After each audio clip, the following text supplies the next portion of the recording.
பஞ்சமில்லா வாழ்வு வேணும், எங்க பாவமெல்லாம் தீர வேணும்.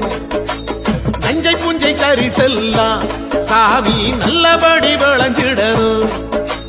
பிள்ளையில்லா வீடுகளில் சாமி தாலாட்டு கேட்டிடணும். எல்லையில்லா ஆனந்தம் சாமி என்னாலும் தந்திடணும். பூவெடுத்து நீ கொடுத்து எங்க பூமிதனை சீர்படுத்து. ஆலடி பட்டியல அவதரித்த அற்புதமே, அதிசித்தராக வந்த கற்பகமே, எம்மை ஆதரிக்க வேணுமையா. சச்சிதான